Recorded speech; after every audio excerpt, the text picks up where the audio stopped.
जय हिंद दोस्तों। चलिए आज जानते हैं 1857 के विद्रोह के कारणों के बारे में। वो चिंगारी जिसने पूरे भारत को हिला के रख दिया था। ये विश्लेषण आपको SSC, UPSC, PCS, railway, defence और बैंकिंग जैसी परीक्षाओं में तो मदद करेगा ही, साथ ही हमारे इतिहास के इस बहुत ही जरूरी मोड़ को बेहतर ढंग से समझने में भी आपकी मदद करेगा। तो 1857 का महाविद्रोह आखिर हुआ क्यों था? सोचने वाली बात है ना? इसको समझने के लिए एक छोटी सी मिसाल लेते हैं। देखिए, सड़क पर पड़ा एक बड़ा सा पत्थर शायद आपको ना रोके, लेकिन जूते के अंदर का एक छोटा सा कंकड़ आपको एक कदम भी आगे नहीं चलने देता। 1857 की क्रांति भी कुछ ऐसी ही थी। मतलब कई छोटी छोटी वजहें जब इकट्ठा हो जाती हैं तो एक बड़ा धमाका होता है। तो इस विद्रोह की आग को समझने के लिए हमें पहले उस ईंधन को देखना होगा जो दशकों से जमा हो रहा था।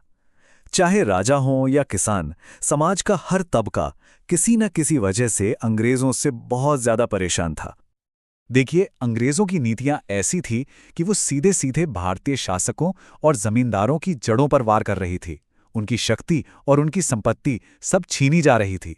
झांसी की रानी का विद्रोह इसी का एक बहुत बड़ा उदाहरण है, जब अंग्रेजों ने उनकी हड़प नीति के तहत उनके गोद लिए हुए बेटे को उत्तराधिकारी मानने से साफ इनकार कर दिया। और ये गुस्सा सिर्फ राज्यों तक सीमित नहीं था, ये पर्सनल लेवल पर आ चुका था। पेशवा बाजीराव द्वितीय के दत्तक पुत्र नाना साहब की पेंशन बंद कर दी गई। अब ये उनके लिए सिर्फ पैसे का नहीं, बल्कि सम्मान और आजीविका दोनों का सवाल था। और यही उनके विद्रोह का एक बहुत बड़ा कारण बना। उस जमाने में जमीन का मतलब सिर्फ पैसा नहीं होता था। इज्जत, शान, सब कुछ जमीन से जुड़ा था। और अंग्रेजों ने वो भी छीनना शुरू कर दिया। बिहार के वीर कुंवर सिंह जैसे कई जमींदार अपनी जब्त की हुई जमीनें वापस पाने के लिए ही इस लड़ाई में शामिल हुए थे। तो बात सिर्फ राजाओं और जमींदारों की नहीं थी, आम आदमी भी बहुत परेशान था। क्यों? अवध को हड़प लिया गया, विधवा पुनर्विवाह जैसे सामाजिक सुधार लाए गए जिसे लोगों ने अपने मामलों में दखलंदाजी माना। ट्रेन में सब जातियों को एक साथ बिठा दिया गया, और ऊपर से किसानों पर इतना भारी टैक्स। मतलब हर तरफ से लोग परेशान थे। उन्हें लग रहा था कि अंग्रेज उनके जीने के तरीके पर ही हमला कर रहे हैं। तो आप समझ सकते हैं कि कितना ज्यादा गुस्सा बस सतह के ठीक नीचे उबल रहा था। बस एक चिंगारी की देर थी। और वो चिंगारी आई एक नई मिलिट्री टेक्नोलॉजी के रूप में, एनफील्ड राइफल। पुरानी ब्राउन बेस बंदूक के मुकाबले ये नई राइफल कहीं ज्यादा सटीक और शक्तिशाली थी। लेकिन इसके साथ एक नई चीज भी आई, एक नया चर्बी लगा हुआ कारतूस। अब इस नई राइफल को लोड करने का तरीका ही पूरे विवाद की जड़ बन गया। सिपाहियों को कारतूस को अपनी बंदूक में डालने से पहले उसे अपने दांतों से काटना पड़ता था। और बस यहीं से सारी समस्या शुरू हो गई। असल मुद्दा वो प्रोसेस नहीं था, मुद्दा था उस कारतूस के कागज पर लगी चर्बी। और इसने एक ऐसी अफवाह को जन्म दिया जिसने सब कुछ बदल कर रख दिया। ये बात आग की तरह फैल गई कि इन कारतूसों पर गाय और सूअर की चर्बी लगी हुई है। और बस यही वो बात थी जिसने हिंदू और मुस्लिम दोनों सिपाहियों को एक साथ अपने अंग्रेज अफसरों के खिलाफ खड़ा कर दिया। क्योंकि देखिए, हिंदुओं के लिए गाय पवित्र है और मुसलमानों के लिए सूअर हराम है। इस एक कारतूस ने दोनों समुदायों को यह महसूस कराया कि अंग्रेज जानबूझकर उनका धर्म भ्रष्ट करना चाहते हैं। तो अब जब ईंधन तैयार था और चिंगारी भी लग चुकी थी, तो धमाका होना तो लाजमी था। चलिए देखते हैं कि विद्रोह की पहली लपटें कैसे भड़कीं। अब गुस्सा सिर्फ दिलों में नहीं, बल्कि मैदान जंग में उतरने वाला था। विद्रोह की पहली आवाज उठाई 34वीं बंगाल नेटिव इन्फेंट्री के सिपाही मंगल पांडे ने।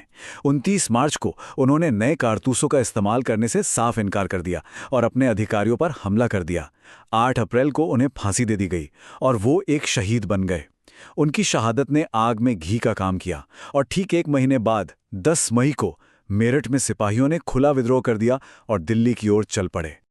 मेरठ से उठी ये चिंगारी पूरे उत्तर भारत में जंगल की आग की तरह फैल गई।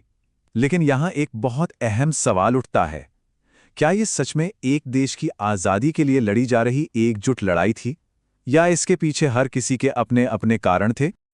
जब हम नेताओं और उनके कारणों को देखते हैं तो कहानी थोड़ी और उलझी हुई नजर आती है। झांसी की रानी अपने गोद लिए हुए बेटे के हक के लिए लड़ रही थी, तो नाना साहब अपनी बंद हो चुकी पेंशन वापस चाहते थे। मतलब हर कोई अपने व्यक्तिगत कारणों की वजह से इस लड़ाई में शामिल हुआ था। तो यहाँ ये बड़ा सवाल खड़ा होता है, क्या ये एक संगठित भारतीय स्वतंत्रता संग्राम था? कई इतिहासकार मानते हैं कि ये अलग-अलग व्यक्तिगत लड़ाइयों का एक समूह था। उस वक्त देश या राष्ट्र की वो भावना शायद उतनी मजबूत नहीं थी जो आज है। ज्यादातर नेता अपने छीने हुए अधिकार वापस पाने के लिए लड़ रहे थे। और यही एक साझा लक्ष्य और एक केंद्रीय नेतृत्व की कमी इस विद्रोह की सबसे बड़ी कमजोरी साबित हुई, जिसका अंग्रेजों ने भरपूर फायदा उठाया। इतनी बहादुरी दिखाने के बावजूद ये विद्रोह आखिरकार फेल हो गया। क्यों? सबसे बड़ी वजह थी मजबूत केंद्रीय नेतृत्व का ना होना। आपसी तालमेल की बहुत कमी थी। और कई भारतीय रजवाड़े तो अंग्रेजों का साथ दे रहे थे। वहीं दूसरी तरफ अंग्रेजों के पास कम्युनिकेशन के लिए टेलीग्राफ था, बेहतर हथियार थे और उनका संगठन कहीं बेहतर था। बेशक ये विद्रोह फेल हो गया, लेकिन ये भारतीय इतिहास का एक टर्निंग पॉइंट था। इसने अंग्रेजों को हिलाकर रख दिया और आने वाले राष्ट्रवादी आंदोलन के लिए जमीन तैयार कर दी। इसने हमें एकता की कमी का एक कड़वा लेकिन बहुत जरूरी सबक सिखाया। तो सवाल ये उठता है, अगर 1857 में राष्ट्रवाद की भावना होती तो क्या भारत तभी आजाद हो जाता? इस पर सोचना जरूर। ऐसी ही जानकारी के लिए सब्सक्राइब कीजिए ऑल कैन स्टडी को। थैंक यू एंड मिलते हैं नेक्स्ट वीडियो।